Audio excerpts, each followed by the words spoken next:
multiple speakers today, so you'll have to just adjust that view for yourself, whatever you like most on your screen. I know we're all experts at this point.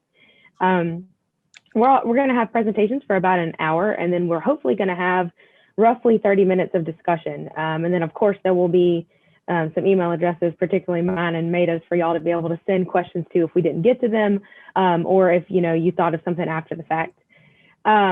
So first up, we've got April Bayham in the Zoom room, and she is with our Percent for Art program, and she's going to be monitoring the chat today. She's waving at y'all. And when we get to the Q&A portion, if there's something that we've missed, or if there's something that she sees that people, we haven't addressed, she'll be sure to holler that out. So don't feel like your question won't get seen. We're going to try and capture those as best we can, thanks to April's genius and fast typing fingers. But first, I wanted to do a couple of short introductions today. The Louisiana Division of the Arts recently had a new executive director named to our staff, and that's Susanna Johansson. So if you're on mute, we can just snap and say, welcome, Susanna. Also wanted to introduce, of course, the amazing Maida Owens with our Folk Life program. She's in my upper left. I don't know where she is for y'all. And she's going to be the main genius spearheading this today. We also have artist Monique Verdin with the United Homa Nation. She's going to be one of your speakers today. And we have Dr. Sharbreon Plummer, who is an artist and researcher. She's going to be sharing some thoughts with y'all today. And then we also have the executive director of the Center for Planning Excellence, Camille Manning-Broome. She's going to be talking about receiving communities and resiliency today. So pumped about that. Speaking of Monique, you're also going to be seeing her artwork all throughout the presentation. So just wanted to have a quick shout out for that. And I'm going to ask Monique if she will acknowledge the land. Good afternoon, everyone. I'm here in Bulbuncha, better known because it was rebranded as New Orleans about 300 years ago.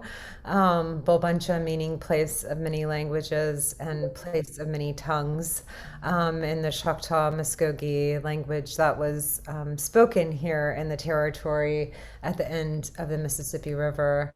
And just want to, acknowledge and give gratitude for all of my ancestors and all of your ancestors who've made it possible for us to be here today. And in my sharing and in my practice, I've been trying to, center a land acknowledgement, but I think it's also more important to center a river acknowledgement, because here at the end of the Mississippi, if there was no river, there would be no land. So just gratitude to that mighty Mississippi that is very full right now, as we are at flood stage. But yes, if the land that we stand upon was built by that river here in Bulbuncha. So also to recognize the indigenous peoples of this territory, the Homa, the Shitamacha, the Choctaw, the Biloxi, the Bayou Gula, the Shapatulus, the Washa, Shawasha, Atakapa, Ishak, Akola, Pisa,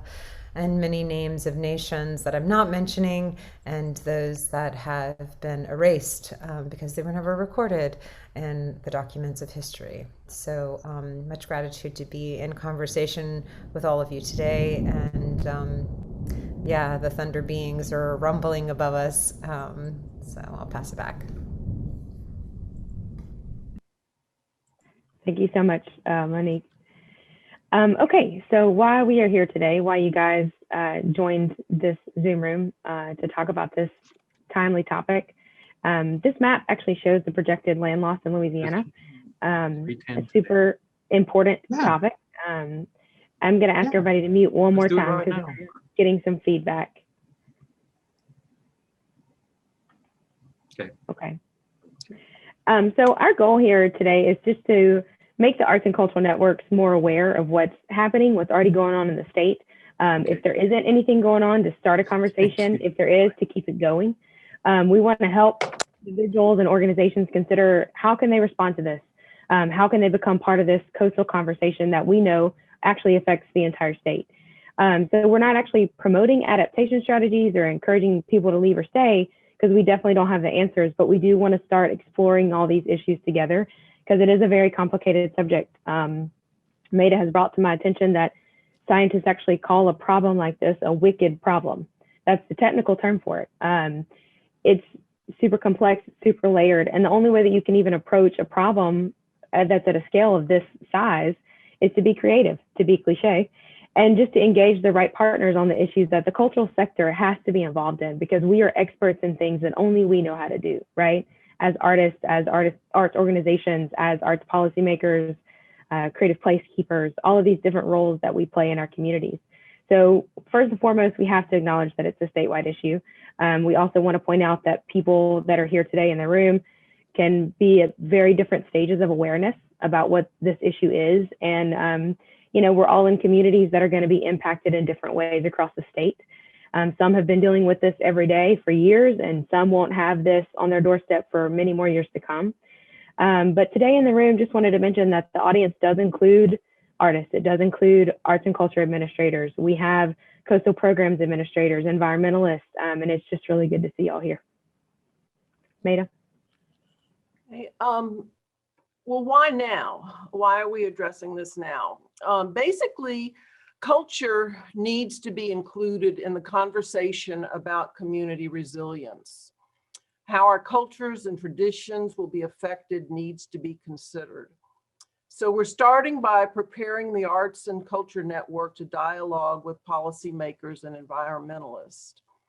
Arts and Folklife offer strategies to address these issues and can be part of the solution. I want to note today that I will share questions and statements about land loss and cultural processes for you to consider. We won't necessarily discuss each one. Big changes are coming. This map shows what will happen nationally as sea levels rise and the resulting migrations. The counties in blue along the coast will lose land to the ocean. The more land counties the more inland counties in shades of red are counties that will see increased migration. The darker the red, the more migrants they will receive.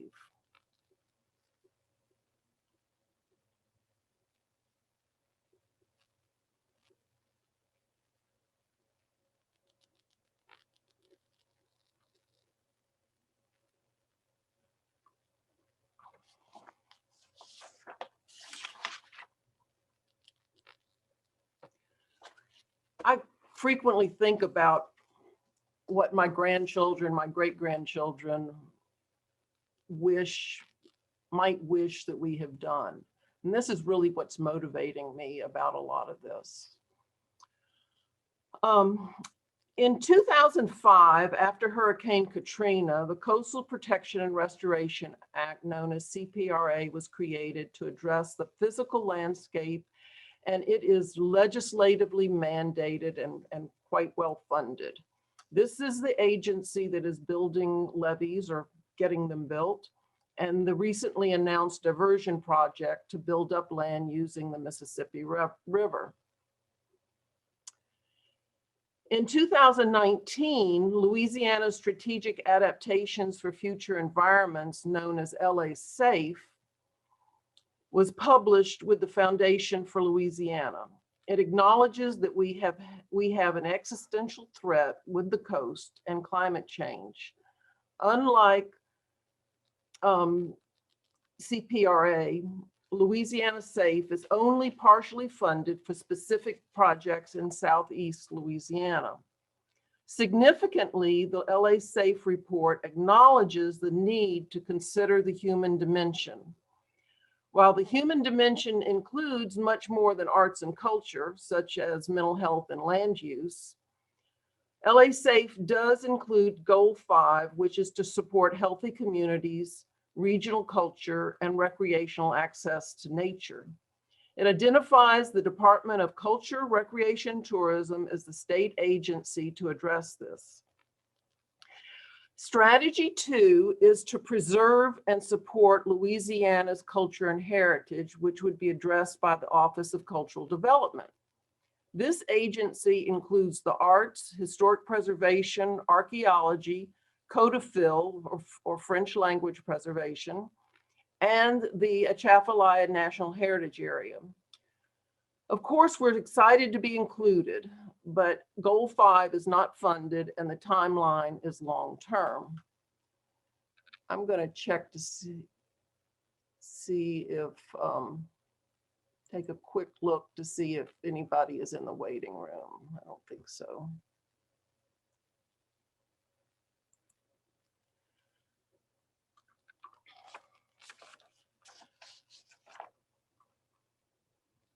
The Bayou Culture Collaborative grew out of conversations at the 2018 Louisiana Folklore Society annual meeting in Houma. In collaboration with the Louisiana Folklore Society and other organizations, we responded by starting this collaborative. With funding from the National Endowment for the Arts, Folk Arts Partnership, and the Division of the Arts, we fund 2 types of workshops. Since fall of 2018, we funded Passing It On workshops, which enable a master to pass on a tradition. You see a collage of photographs from these workshops in one of the 9 parishes on the coast. Some have been for adults and others have been for youth. They've ranged from one-on-one apprenticeships to small groups. The second type of workshop explores sense of place and loss. Those started out as full-day in-person workshops for scientists, policymakers, and culture workers and tradition bearers to explore issues and get to know each other.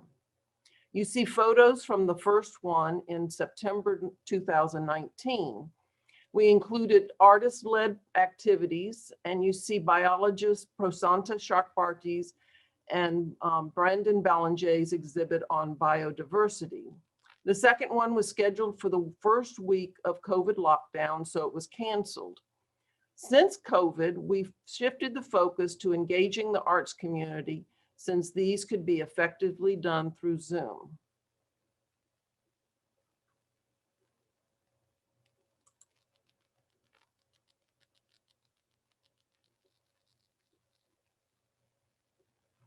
Kelsey?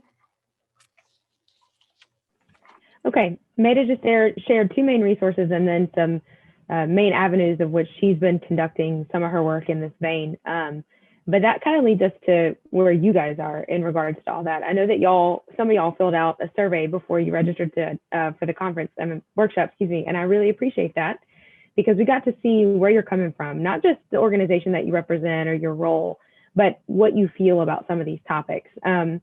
Top 3 parishes that responded were East Baton Rouge, New Orleans, and Lafayette, followed closely by St. Tammany.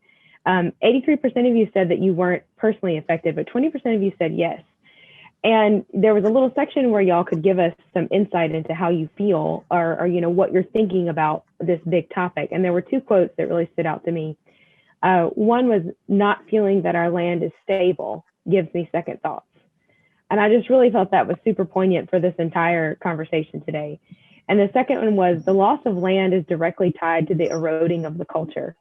You know, when Maida and I were talking about these questions earlier this week, one of them is, you know, what do you want your great-grandchildren to know about your culture?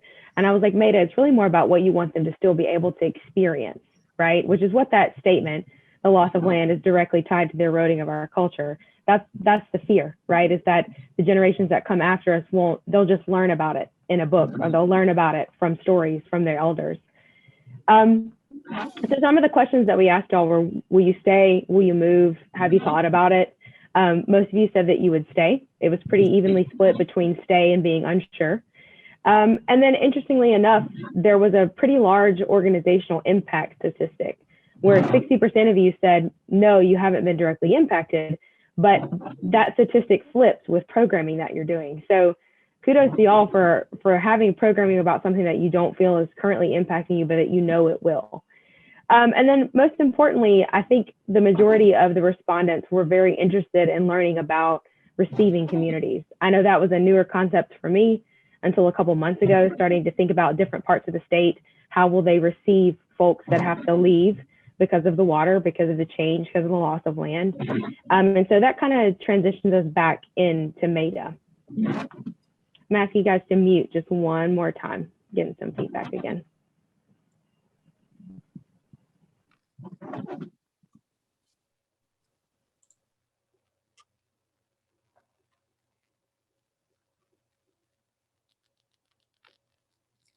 Okay, now we'll pass it to Monique.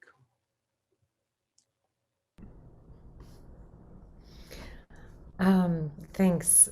So this map is kind of a like, where are we? And maybe folks who are more in the southwest part of the state are more know this territory better than others.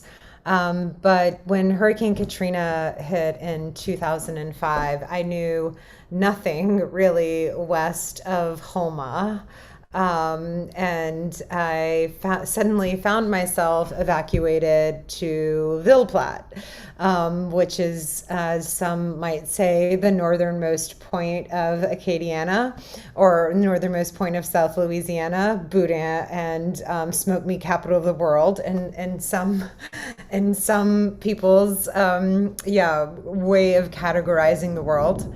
And I found myself at a crossroads, or crossed waterways at Arnaudville, where the Bayou Teche and the Bayou Fusilier meet, which is old Attakapaw Ishak territory. And, we weren't going back home to Bulbancha, New Orleans, because the city was flooded for weeks, and suddenly found ourselves in a new territory. Luckily, I had friends and connections in that place, in that part of the world. But I, stumbled across Arnaudville, just kind of in a long drive. And maybe we can go to the next slide. And at the time, I, was coming through, and this is in 2005, we found ourselves at this little gas station at the exact crossroads, which is, as I was saying, an old Attakapaw village and trading post, and there was Nunu's, which was a little art market. And met George Marks and his mother and other community folks there at that point in time. And it was a real, in feeling so lost, suddenly I found a place that made me feel like I could find a sense of place and could make a home in. And to this day, Nunu's has been a deep relationship that I treasure, that I've learned so much from, and so many friendships have grown out of. And I think that, in thinking about 2005, which seems like a long time ago, and we've had so many cycles of disasters that have happened ever since, Nunu's has always been a safe, like, kind of neutral ground that I know I could always run to, and I could have relationship, and I could have community there. And so in thinking about this sense of place, I was remembering in 2012, we came out with a documentary called My Louisiana Love. And at one point in the process, we met with a documentary filmmaker, documentary doc. It was essentially like a therapy session for this process of making this film about land loss and about facing environmental cycles of disaster. And she asked, what is one sentence that kind of sums up the film for you? And for me, what came out was, when you lose your sense of place, your family is your home. And I think it's really important for us to remember that relationships are so core to how we respond. And I think Nunu's has been this kind of beacon in Acadiana in so many ways, that have been connecting with other community and trying to elevate and amplify. Next slide, please. I also want to speak to Prairie des Femmes, and of course my beautiful friend Ashley Michaud, who's an incredible linguist and cultural and plant bearer in so many ways, and just to that lineage of the family, and those folks that are able to be part of your network and support system, and helping to, like, question what does it mean as we are in a state of and in a time of great change, and how we adapt and how we find solidarity and serenity and celebration also as well, to remember that these are very dark times, but also we live in a place that is challenged and also infinitely beautiful. And so Ashley's been doing incredible work. Just recently, a year ago, came out with Omel Hus, which is a collaboration of women who are working in Francophone traditions and telling stories. And Prairie des Femmes was this place, or is this place between kind of Arnaudville and Grand Coteau, which is said, there's legend that it was a place when the men had to go to war or were going out beyond the territory, that was a safe, neutral space where women would go and found support, and also were in a kind of sovereign space. Next slide, please. And Ashley's work is amazing. So just to follow that, she's on Instagram, and just an incredible, beautiful human. Atelier de la Nature. We mentioned Brandon Belanger earlier in the presentation. So Brandon is an incredible artist, but also an ichthyologist. And you know, our relationship, it was, of course, at New News, where we were introduced by George Marks, and our friendship and collaboration grew from there. So just to kind of think of these, you know, the constellation, right, of community. And Brandon is a really amazing human, and also decided to move to Louisiana with his family and his partner, Aurora.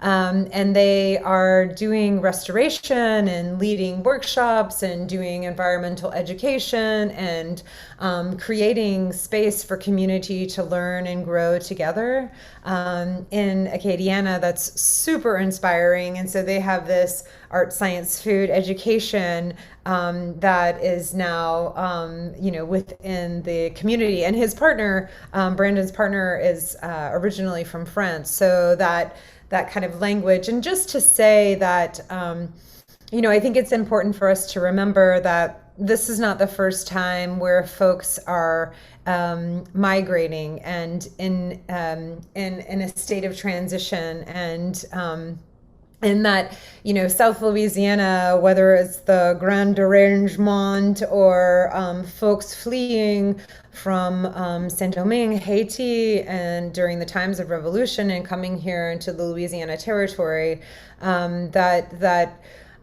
yes, these are very kind of uncertain and vulnerable times, but also there's opportunity for us to deepen connections and to learn and to grow with each other in ways that you know, our imagination is not able to even conceive at this moment. But that I think that it's important for us to remember that community, connections, collaboration, and imagination, and restoration in ways that are sustainable for future generations is something that we really need to kind of center ourselves in finding solutions for the future. Thank you. Well, Monique's comments really illustrate how important it's going to be for the Arts Network to consider artists relocating and giving them the support so that they can continue working.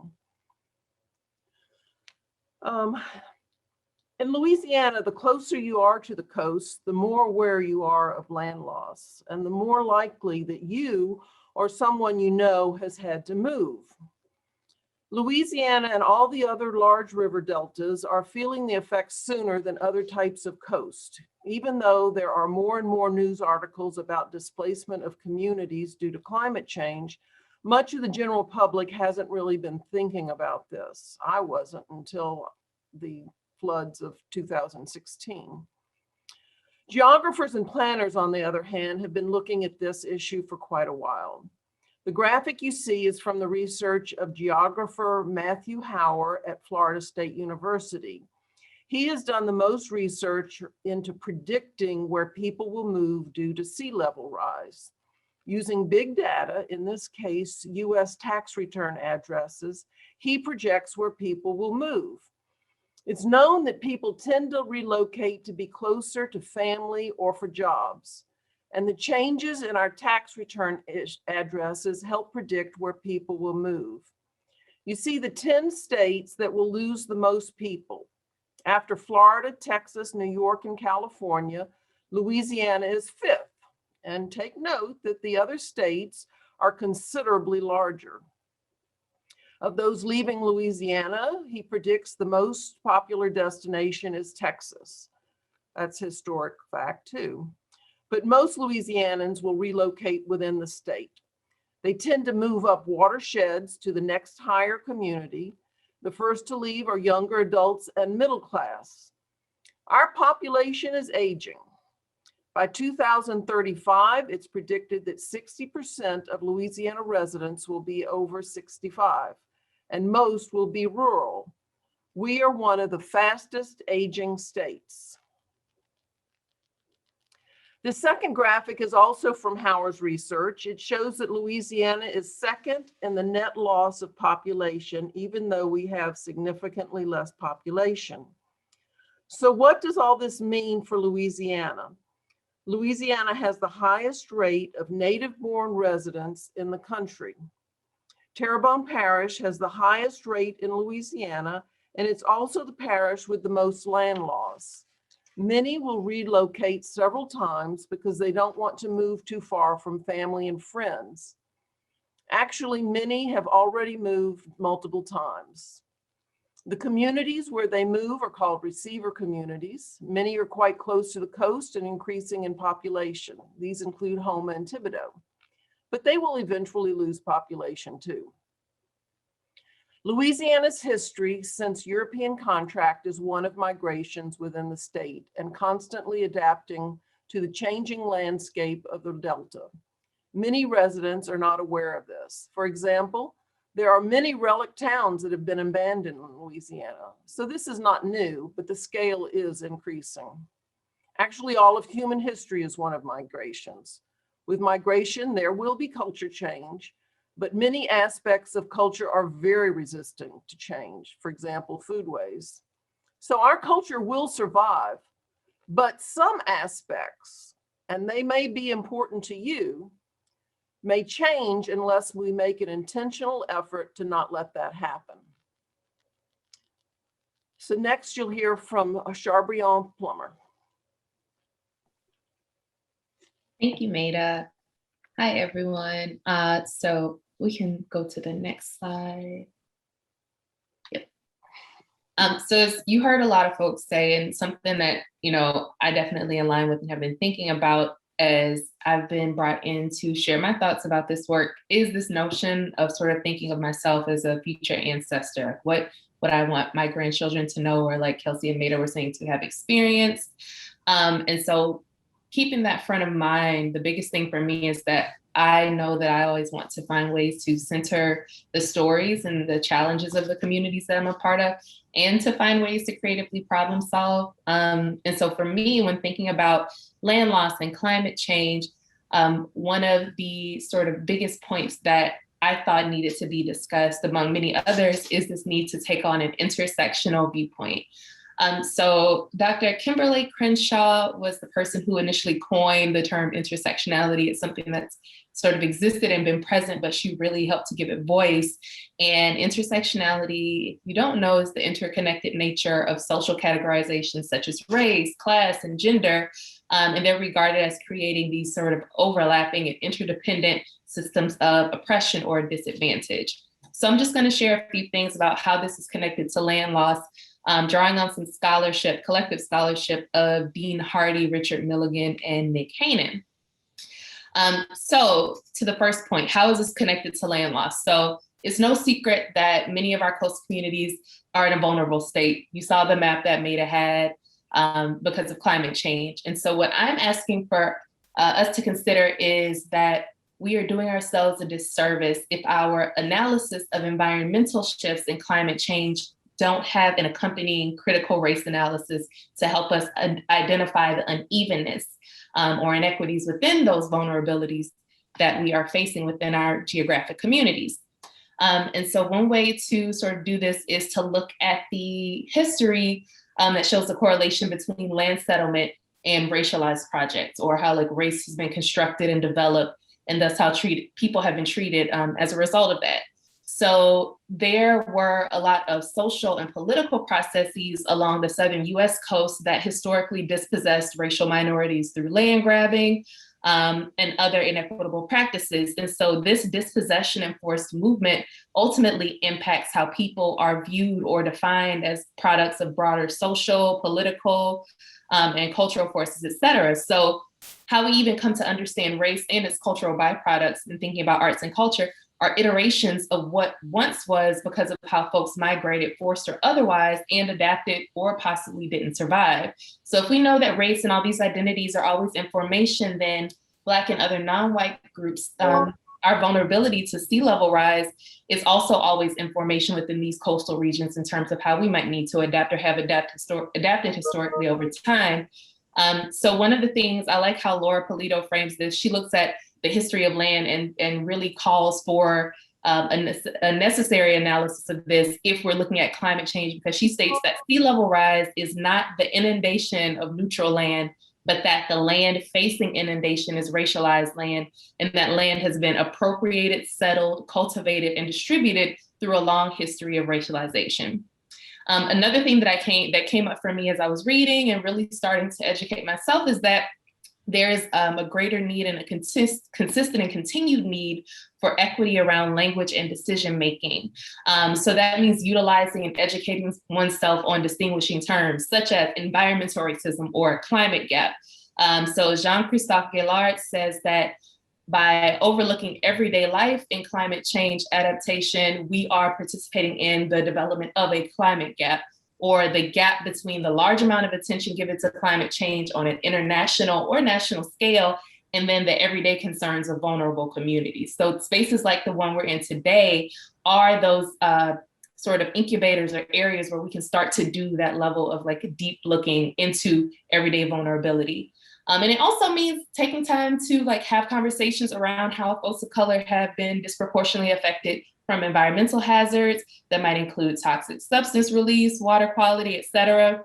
But also one thing that has become really big for me, and if you work in the arts, I know oftentimes it's very easy to say, well, it's like, this is a very liberatory space. Arts and culture help us to feel liberated and free, et cetera, but we can't allow colorblindness to inform how we might position ourselves as receiver communities or our discussions of migration and adaptation.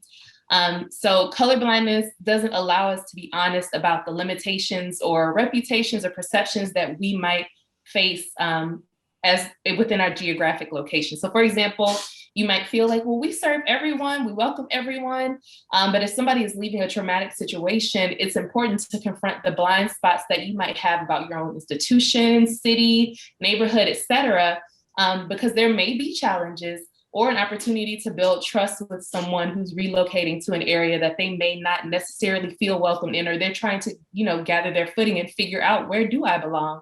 It's important to remember that we don't operate in a vacuum, and we should continue to ask ourselves how our organization is embedded within the place that we call home. So while you may have a working knowledge of your area, someone new to that place won't. So how do we grapple with the points in which we might overlap in terms of how we're perceived and how others perceive us, and then where we sort of deviate from that? And then lastly, how are we centering multiple knowledges and experiences? So as we continue conversations like the one today, who's at the forefront of that? If you want to replicate something like this in your own life, based on what you know about the history of place or home, what are you doing, or what can you do to ensure that history doesn't repeat itself? What needs to happen in terms of moving resources, ideas, or people, et cetera, in order to center environmental justice while navigating the uncertainty of climate change? And then more importantly, How can arts and culture honor what is lost or that which is past and creatively address what's to come? So we can go to the next slide, Maida. Thank you. So this slide, whenever I was doing my research, I came across this slide, and it just so happened that it kind of mirrored the one that Maida had. And I was like, oh, this is super interesting. So it actually shows the population, the Black population in coastal counties of the contiguous US. So the map essentially shows that the percentage of Black folks are above the national average of 13.6%, indicated by those dark gray counties and areas. So if we're thinking about movement, race, people, place, et cetera, should these areas, those sort of dark areas, cease to exist, what happens to their residents, their cultural landscapes, and their memories? Where do these folks go, and how does life become altered once they settle elsewhere? And what do the iterations, of life and the cultural byproducts look like when they exist in a different space? And how do we sort of set ourselves up to make sure that they don't get swallowed or lost when this time comes? Thank you. You see it now? Yeah, and so if you go to number 2. Yeah, there we go. Okay. First, I'm just going to tell you really quickly a little bit about my organization, Center for Planning Excellence. As the mission suggests, much of what we do is about setting the table and bringing diverse stakeholders, experts, elected officials, community leaders together to set and pursue a vision. And the focus areas listed here describe the lens in which we view our work and the goals we set for ourselves, but it's important to note that they are not separate endeavors. All of these things are interconnected, as we've discussed, and go hand in hand to make great communities. The next slide. I'd like to just make sure we're on the same page when I describe planning. A lot of times right after Katrina and Rita, when I started going into the coastal communities, discussing planning for the first time, many people thought we were talking about event planning. And that just goes to the nature and culture of which in Louisiana, we've been a high private property rights state and haven't done a lot of planning. Actually, when Katrina and Rita hit in 2005, only 15 out of our 64 parishes had master plans where they were setting the table, developing a vision and a roadmap on how to get there. And so planning is a technical and it's a political process that's concerned with the development and design of land use and the built environment, including air, water, and the infrastructure passing in and out of urban areas, and such as transportation, communications, distribution networks. Urban planning deals with the physical layout of human settlements, and the primary concern is public welfare, which includes considerations of efficiency, sanitation, protection, use of the environment, as well as effects on social and economic activities. It's considered an interdisciplinary field that includes not only social science, but also engineering and design sciences. So in a nutshell, it's the study of the built environment of a city, town, or other area. Next slide. And the reason why design is so important is that we see what our decisions accumulate to. And so on the left, you can see Anywhere USA, and on the right, you can see a place where there were intentional ordinances and design thought that went into how that built environment was developed. Next slide. We really got our start after Katrina and Rita. That was, the majority of individuals in my office moved back home to Louisiana after Katrina and Rita. It was the first time that a lot of landscape architects and planners had a real call to action. Our vulnerabilities were exposed. And so we've worked in over 50 communities across the state. We work at many scales. Planning should and can occur at multiple scales. For example, regional plans should be concerned with regional transportation networks, regional economic development trends and opportunities and large-scale environmental features such as watersheds. But a neighborhood plan is going to be concerned with smaller scale features such as intersections and sidewalks and green spaces and design standards. The important thing is that different plans at different scales are coordinated with one another in order to streamline implementation and avoid cross purposes. Next slide. Maida showed you the land loss slide, but this is something that we mapped and developed during the LA SAFE planning process, where we coupled not only the modeling around sea level rise, but also the modeling around flooding in our watersheds. And so you can see when these things are coupled, it's a much graver risk that we're posed with, given our very fragile, our fragile environmental situation, not just along the coast, but it goes all the way up throughout the state. Places in North Louisiana are dealing with the cyclical nature of not only droughts, and farmers are experiencing droughts pretty heavily right now, but then after a long period of drought, we have these very high, heavy rains, and there's no time to seep into the ground. It's they're hitting such a hard surface, and so the flooding impacts that we can expect in the future for the state are pretty dire. And so the state is working on a Louisiana watershed initiative where we're going to have the first mapping to understand the watersheds across Louisiana and what's happening there. Next slide. So the point I want to just add on to Maida's description around migration. What we're seeing right now is we're experiencing a means-based adaptation. So those that are able to adapt do, and those that cannot are being left behind. And so this is the same with the resources we see coming in from the government. Adaptation funds are typically one-time grants or disaster dollars. And so the most at-risk residents and communities do not have the means to organize for support. There's a loss of voice that goes with the loss of community that makes it harder and harder. And then the question becomes, and if they did have a voice, who is responsible? There's no one elected official or various government that's purely responsible with figuring out this very highly complex situation we find ourselves in. Everyone ends up pointing to somebody else. And so we've witnessed this firsthand here.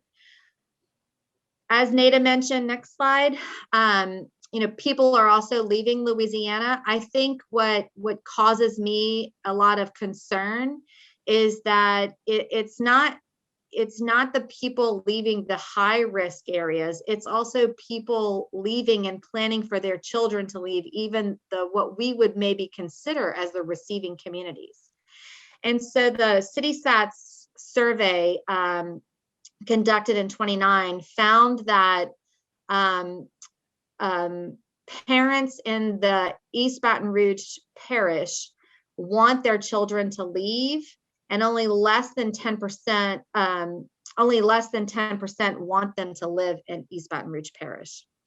That's highly concerning. It's and the reality is, and I know many people with young children, their children are told from a young age, you're going to be going away for college, you're not going to be staying here. And so I think we've got some pretty big challenges ahead of us on the migration front. All right, so I was asked to talk to you about, next slide, Maida, please. What do we need to do? So we've got these big climate change factors. We have massive economic shifts occurring. What is it that we can do to be able to not only grow in the future, but thrive? One thing is we've got to focus on mitigation. This is slowing the negative environmental changes by, reducing the horrible emissions that are occurring to increase temperatures globally. And then we've got to adapt. We've got to make the changes that enable people and communities to thrive amidst these environmental changes. And so these are not mutually exclusive. They are absolutely both necessary. Next slide. I won't go into this, but the biggest is to approach on mitigation. Louisiana is a high carbon intense economy, and the globe is moving to a low carbon economy. And so we should expect a lot of fluctuation in the mainstays of our economy in terms of oil, gas, and petrochemical. We don't know what the shift is going to look like, but it's absolutely going to happen. Next slide. And then what I'm really going to focus on today are the approaches for adaptation. This is what CPEX does with communities and the states. It's focusing on resilient infrastructure, water management, and then from the design perspective, low growth and low impact development. Next slide. So the first, Maida asked me to talk to you a little bit about adapting to these changes and the LA Safe initiative. And this is just a rendering. I'll move on to the next slide.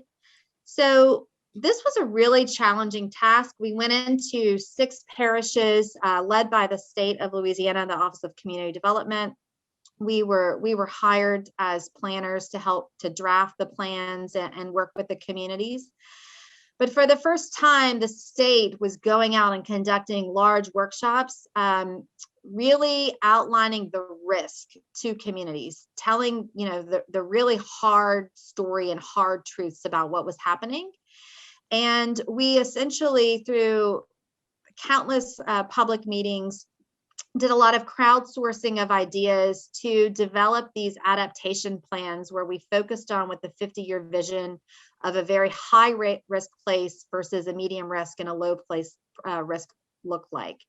This is the higher risk area, so we could see a movement from a working coast to a more recreational coast. Next slide. That can withstand the water. To a place that's kind of in between, definitely has a great relationship with water, but really has to rethink its infrastructure, nature-based solutions and such. Next slide. And then in the lower risk areas, we've got to focus on, what is it what's going to attract people to this place? What's going to keep them here? And then when they get here, what kind of networks are we going to need?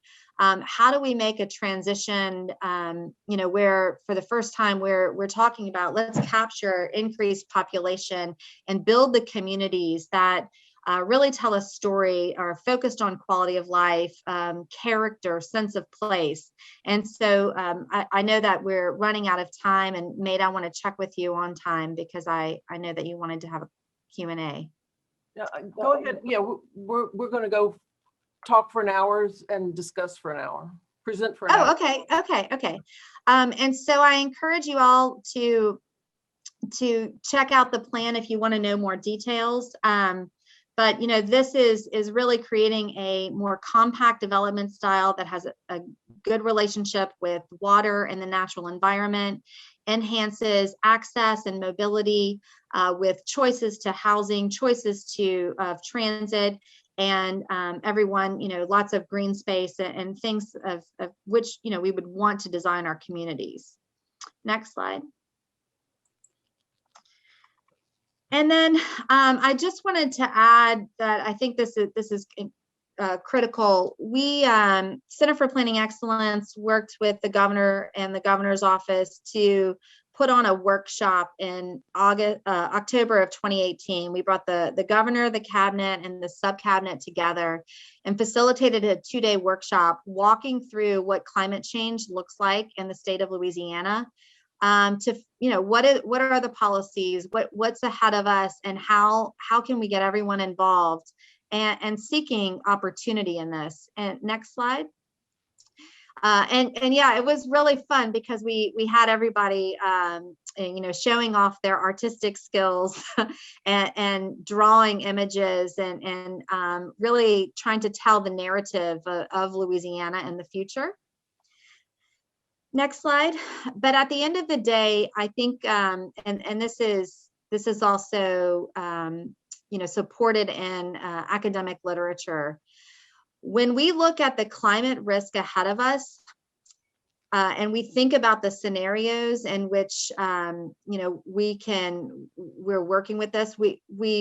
This slide, we went through an activity to outline 4 different scenarios. And so on one hand, you've got, the extreme worst climate impacts. And then on the other hand, you still have bad impacts. It's just not as bad as 7 meters of sea level rise.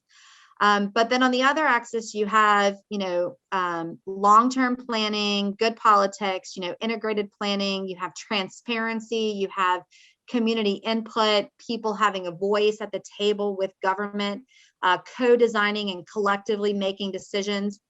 You have politicians, responsive to its constituents' needs. And then on the other end of the spectrum, you have basically what we see a lot of now.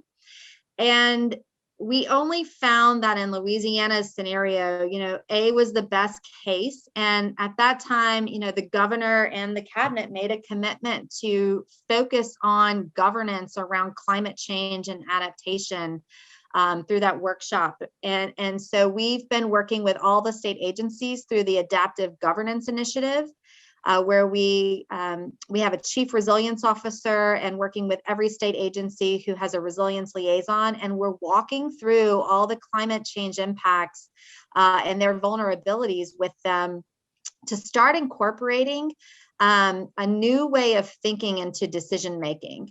And then we've also, the development of the Climate Initiatives Task Force, where Louisiana is going to have its first climate action plan.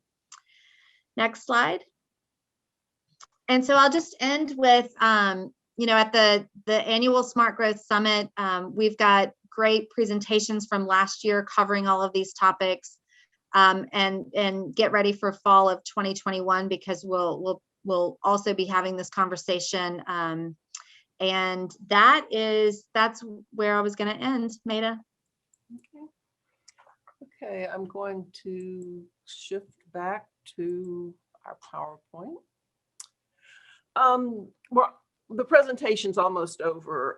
So basically, this is what I feel like we need to be doing. The human dimension includes so much more than arts and culture, but arts and culture can have an important role in addressing the issues and help communities retain their sense of place, even after relocating. So what do we need to do? We need to support the cultures of coastal Louisiana. We need to prepare the receiver communities, include cultural voices in planning, engage the arts and culture network, support artists to help people realize that this is a statewide issue. And we've mentioned some resources. I'm going to put these links in the chat. Hey, Maida. Yes. Can you pull the PowerPoint into the screen share? Oh, dear.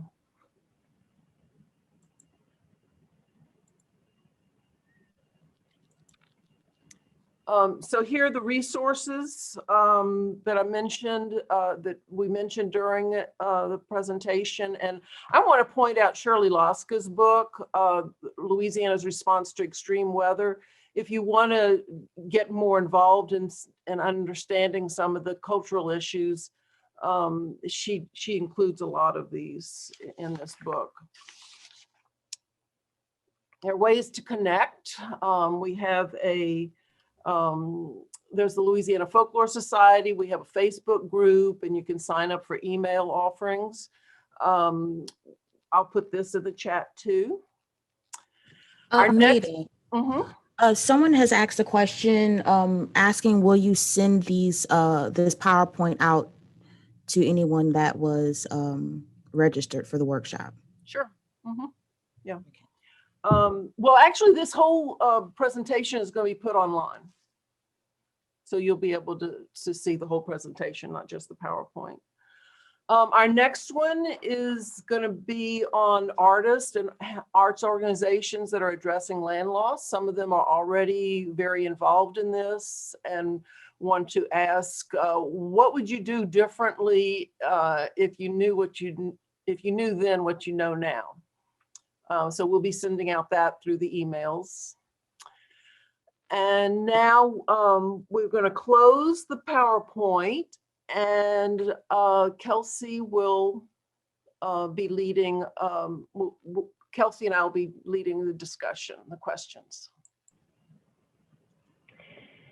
Yeah, so Maida's going to put all that contact information in the chat for us. And again, April's going to be waiting for y'all's questions if anybody has one that they don't just want to start off with. But we've got right at 30 minutes left, which is awesome. Should give us enough time to dive deeper into some of the topics. If we want to, if you have a question about Monique's overview of an artist response to this, of, Sharbreon's comments on intersectionality and how do we grapple with this and what comes next in that conversation, and especially with Camille and all she shared about how do we actually mitigate, how do we actually adapt at this point with the timelines that we've seen. And then I guess to me, the overarching theme is, again, that arts and cultural network, that response to this. So y'all feel free, I've been telling y'all to mute this whole time, but y'all feel free to unmute and somebody ask a question. Otherwise, I'm gonna have to call on some names like my school teacher mother.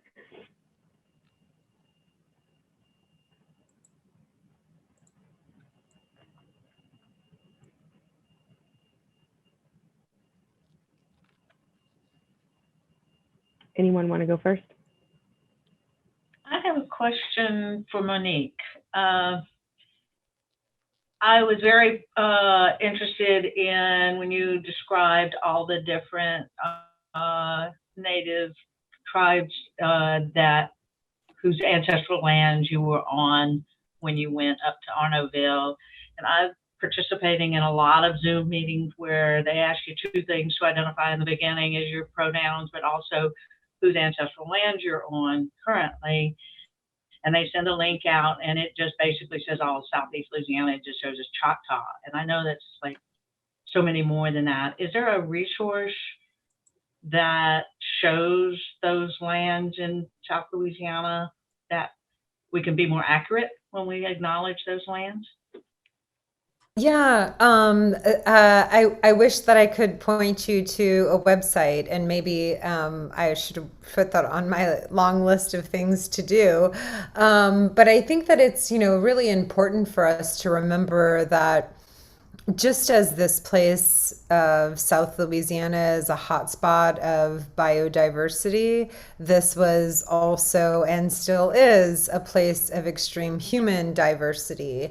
And so just, in the 100-mile radius that surrounds present day, the colonial city of New Orleans, there were up to 7 different languages that were spoken here, not to mention that this has been a fluid place of trade for a very long time. So, even with the modern Homa, that because of the disruptions of colonization and even American assimilation, that the modern Homa are a mix of Biloxi, Shiramacha, Choctaw, and other tribes. So, where Arnaudville is, that's primarily a Takapa Ishak territory, but also the Appaloosa were and are not very far away. And so I don't have a direct place to direct you or a direct site to direct you to, but I think that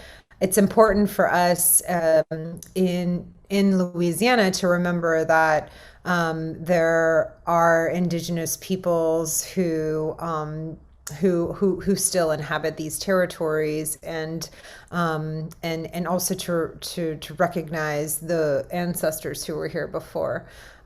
So I'm doing my own research. I mean, it was just a couple of years ago that I was like, Bulbuncha, that's so much more interesting than calling a place New Orleans. And this place is still living up to that name, right? Like in 2019, before COVID shut the world down, New Orleans, Bulbuncha welcomed close to 20 million visitors.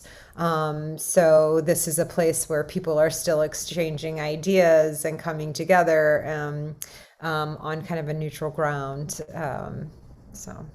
Yes, I saw a presentation where you mentioned Bulbuncha. It was the first time I'd ever heard that before, and it was like, oh wow, something new. And I'm glad you're promoting that widely. So it's it's very important for us to know these ancestral lands. And I guess also that so many tribes migrated through here and didn't necessarily stay here, especially in coastal Louisiana and along the river and the byways.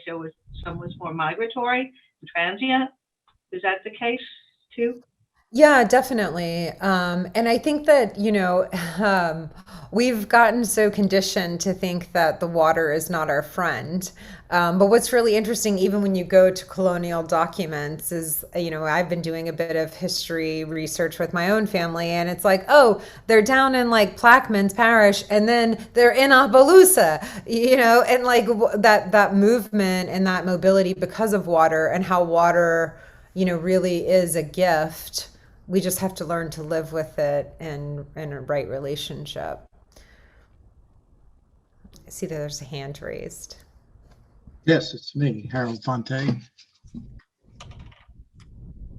Shall I go ahead and speak? Yes, Sally Forth, Harold.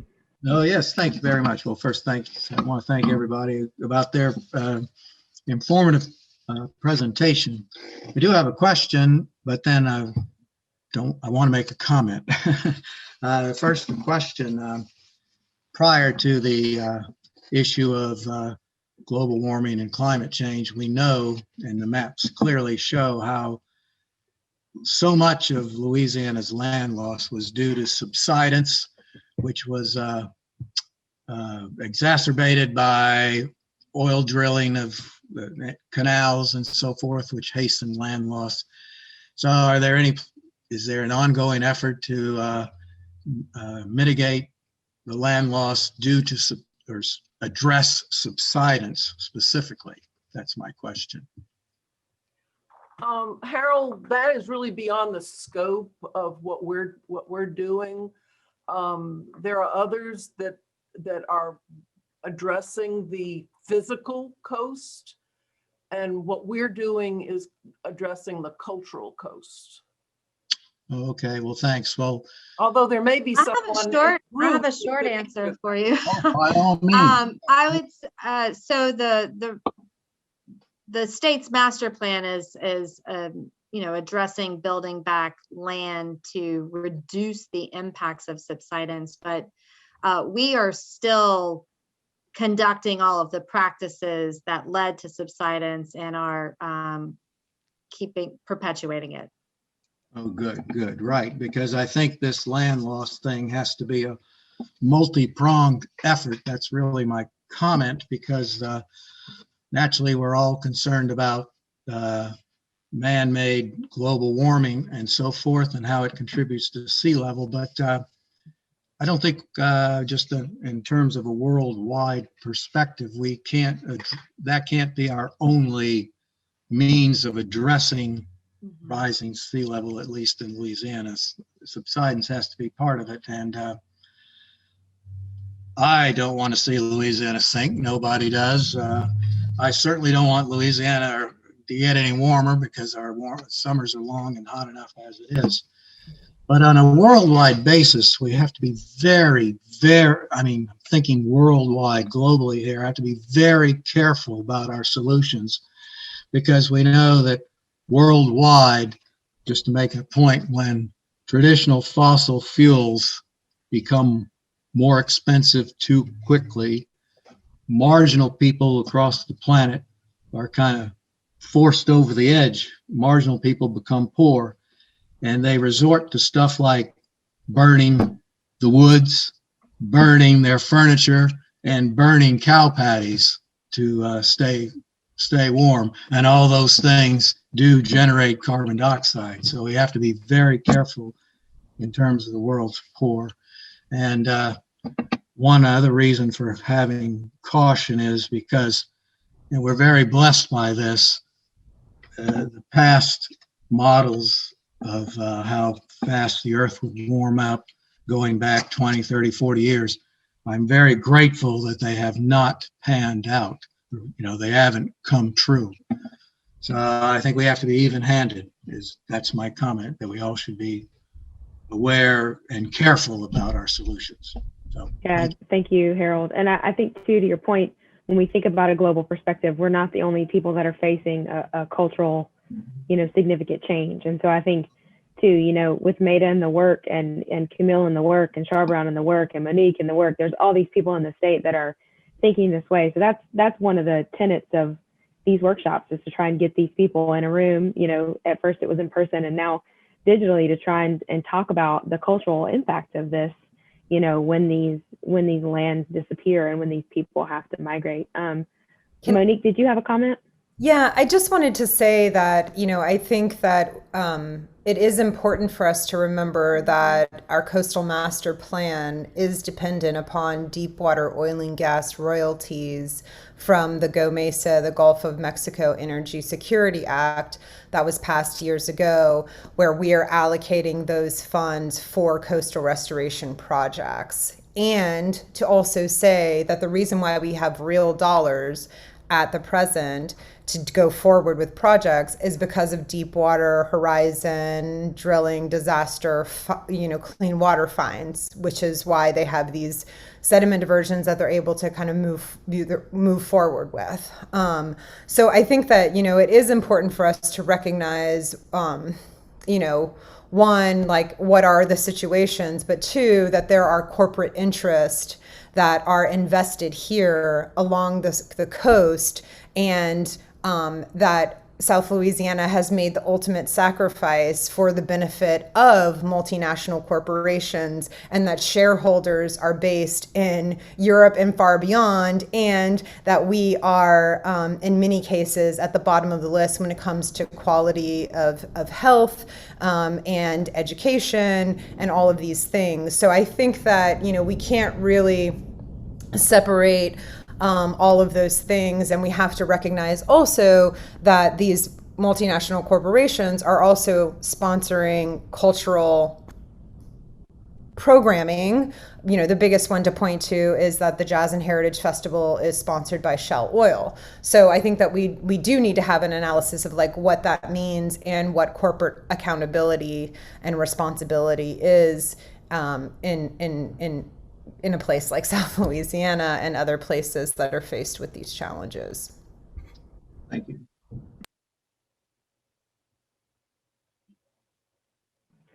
Gwen, I thought I saw you unmute. Did you have a question or a comment? I did, but it's been answered. Okay. It's been addressed. Thank you. I have a question. Monique, I wanted to actually offer an opportunity to you. I'm on the board of directors of the Beta Springs Trailhead Museum, and we have a little one-room museum in the park here. And the heritage of our town is based on Choctaw culture, and I've been trying to find ways to support that and enlighten the locals about the significance of that, and maybe you could help with that process. We'd be happy to offer you the opportunity to come to speak when it feels like it's safe to do so, and show your work. I'm a big fan, and that'd be a great thing to see you here. Thanks, I'd love that. I'm also working with Sierra Lagarde, who's from the Bayou Choctaw, and we're doing we're supporting a network of indigenous gardens and talking about plants and sharing that knowledge too. So I wrote your name down, and if you want to add your email in the chat, I'd love to stay connected. Thanks. Awesome. Thank you for speaking up about that, George. David, you had a question or a comment?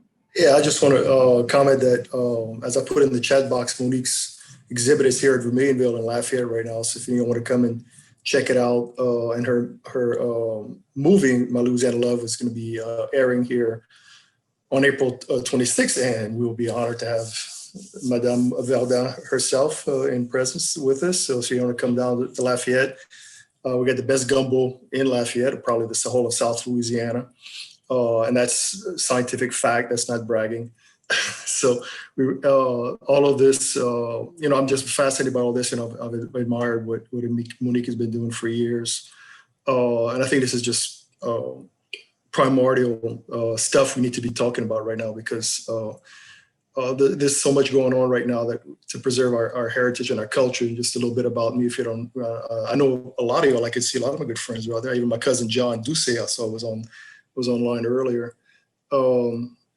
But yeah, I mean, that's what we're all about here at Vermilionville and by Vermilion District, showing that link between the culture and the land and the water. I like what I think Monique said about we've kind of forgot about the water. We considered our enemy. We've turned our backs on the bayous. That's one of the things that I've grown up on Bayou Lafourche and now working on Bayou Vermilion here, is to get people to face the bayou once again. And I consider this constant flood threat, even though it's that, but that's the bayou is going to do what the bayou is going to do. The Mississippi is going to do what it's going to do. We have to learn how to live with it. And that's what we've, hopefully the lesson we learned from our Native American neighbors is that they learn to live with all the hardships that are associated with living this land, and we've tried to engineer ourselves out of one problem by engineering ourselves into another problem. And I don't think we're going to continue to engineer ourselves out of these problems anymore because we're running out of solutions to some of these problems.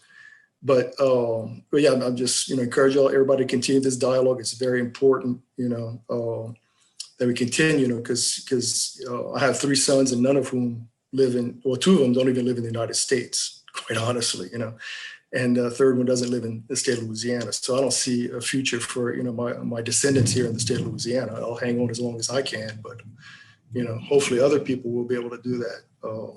But to get back to Balbocha also, that's, there's a lot of resources about that. I know Monique knows our good friend, Dr. Jeffrey Darensberg. And if you don't know Jeffrey, you're in for a treat. He's quite the character. And he has a little zine. He's put out a couple of additions to it called Balbocha. And it's done by natives, area natives. And it's a very well done little zine that he puts together. And just one last thing I want to mention, that he has an article coming out in Southern Cultures in the latest edition about bison hunting. About bison hunter at Costco also. So it's a great little article, and Jeffrey's a great friend of mine, and a lot of people here. So I just wanted to congratulate Monique. I look forward to hosting you here in Vermilionville at the end of the month, and I hopefully see a lot of y'all there to come and see the movie, because I've seen it before, and it's a great movie, and it's worth seeing again. So thank you, Monique. Et lâche pas la patate. Thank you, David. And David, if you want to drop in the chat a link to that book or any of the other things you mentioned, we'll make sure that we distribute those to some of the resources that people have shared in the chat. Anybody else have any more questions or thoughts about the role of the arts, creative placekeeping, any of that? We've got just a little bit of time left. Yeah? Hi, my name is Laura. I don't have my video on. Hey, Laura, there you are. Yeah. I have a question for Dr. Sharbreon.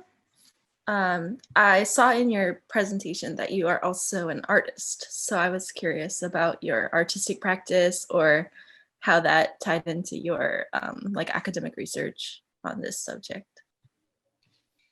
So that's a really good question. My practice is a bit layered in that there's a lot of work that I do that's very participatory, so not necessarily like a designated end goal. I work with fiber and textiles a lot. That's actually my big passion medium that I'm really deeply involved with. It connects more so to cultural memory and less around land loss, although I feel like part of kind of my overarching interest is with how women of color, whether it's Black women in the South, folks in the global South, et cetera, kind of use textiles, et cetera, as this vehicle for cultural memory, passing on knowledge and whatnot, but even sort of expanding this notion of fibers and what's considered fibrous. So in me returning back home, I moved back home last year. I've been getting really deep into just Spanish moss very randomly. It was a very strange sort of pathway back to it, but it in itself is a fiber. And so I've been sort of playing around with manipulating it and how it could be used, whether it's for weaving purposes or stitching purposes. But my own sort of personal practice really ties into just figuring out creative responses to things like this. So if we were in person, I probably would not have sat and spoken with y'all, but we probably would have like co-created an installation, or I would have made prompts that we could respond to and utilize creatively. But then I also combine kind of like quilting, embroidery, etc., to create imagery, messages, and things that go back to that point earlier about sort of amplifying our histories and our stories. So that's a little bit about me, but I created artwork that accompanied my dissertation. It was a manifesto that sort of looked at the kind of life and world that I wanted to shape for myself, for those who will come after me. And that work continues too. But yeah, that's kind of my practice in a nutshell. I don't know that there's a one-to-one correlation with this subject versus besides like the work I do with textiles, everything else is very much me utilizing whatever I feel kind of best conveys the message that I'm trying to get across at the time. Thank you. Thank you for asking. Yeah, thank you for that question, Laura. We actually got a question via email. It asked about, just while we have everybody still on the call and the couple minutes we have left, just the thought process around how art or arts organizations, cultural entities can, is there a concrete evident impact on dealing with climate change and environmental impact? So I don't know if Maida or Camille or Monique, Sharbreon, if anybody else on the Zoom wants to touch on that one. I'm gonna stay quiet on that one to hear what everybody else has to say before I pop in. Kelsey, would you say the question again? I wasn't quite sure I caught it. Yeah, so asking around, is there anything that's historic or contemporary where there's a concrete case that an artist or the arts or an arts and cultural organization have made, you know, a positive impact on dealing with climate change and with environmental impacts? I have a couple. Well, one, I will say that elsewhere in the world, there are some really big initiatives occurring, integrating artists into the design of the built environment and the future of communities. There's some examples that I can send along with you. We had a gentleman from New York at our summit 2 years ago who Jamie Bennett talked about. They're actually integrating resources for artists into all of the public participation and design of big planning efforts happening in various parts across the United States. And the outcomes are pretty phenomenal. I mean, just the way that the built environment is able to be thought of completely differently when you have artists part of the conversation. And not just about design of community, but also the programming of community. And I think that's a really, really, so this is, you know, something that's advancing. I think a concrete piece that needs to happen is that budget for participation and integration of artists needs to occur in all public expenditures involving new infrastructure and the build out of the community. This is something we've been pushing for a long time. A lot of times you get there's a contract that goes out and it's all on planning or design, but there's no, there's not a budget allocated for the integration of community and artists to be included in that. And then as in terms of climate change, I think that one of the biggest challenges we have with climate change is that we have to essentially reimagine how we live, how we do everything. And so I feel like before we're able to even get there, there has to be a narrative. And a narrative is so much more meaningful when it's based on truth and people and culture and identity and all of that is formed through arts. And so I think that artists play a really important role in helping define the narrative in addition to the solutions, but obviously there has to be resources allocated for that inclusion. So. And I just wanted to hop in and say our first workshop was actually for artists, regional arts councils, cultural districts. It was more a tighter focused group of arts and arts organizations. And Maida actually had wonderful examples of artists that are currently in the state that are doing this type of work. So if y'all are interested, I know that she'd be more than happy to share some of those examples. And the one that we love to talk about, because we actually brought him to Louisiana, is Xavier Cortada, is an eco artist out of Miami.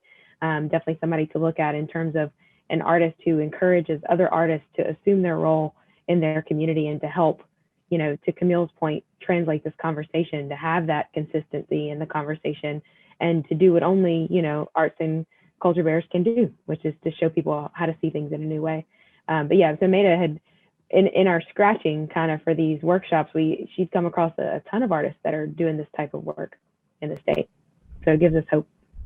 Yeah, and I just wanted to add that A Studio in the Woods, which is a program through Tulane University, has just been really centering these conversations and welcoming artists to, you know, to dive in ways that have been super inspiring and have led to more conversations and connections.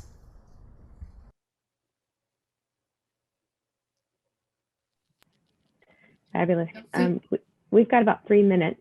Did I hear somebody? Yeah, I wanted to share really quickly back to your question about, I was sitting here like looking tirelessly trying to find the name, but there was a woman named Lisa Hoffman who used to run McCall Center, who now runs Alliance for Artist Communities, but is a scientist by training.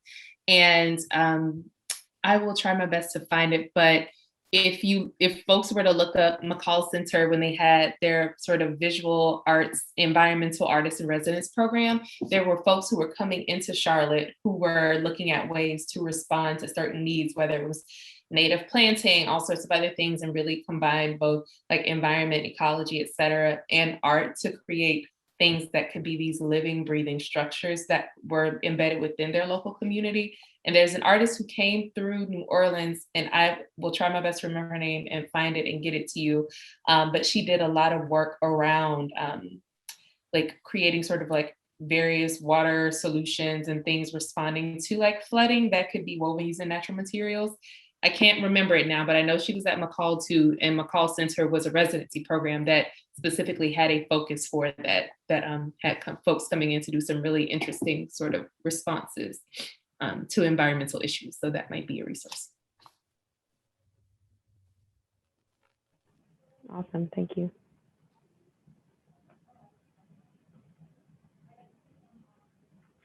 Well, Maida, you feel like we're at a close? Yeah, I think so. Again, we want to continue the conversation. We want to have different themes and continue the dialogue. And again, there are no easy answers, but there are things that we can do. For example, when we talk about receiving communities and sometimes there are clashes between the long-term residents and the newcomers. Well, there are very specific strategies that you can use to help people work through those things. And as models, you can look at all the immigrant groups, all the strategies that they use to retain their culture in a new land. Whether they're coming far or from around the world, there are definitely strategies that can help conserve your culture. And so I just want people to just really start thinking about this more intentionally, because I think intention is so much of what we need now. Because I know with the French language, there are a lot of grandchildren and great-grandchildren saying, I wish y'all had taught me French. So, I'm going to leave you with the question: what will your great-grandchildren wish we had done?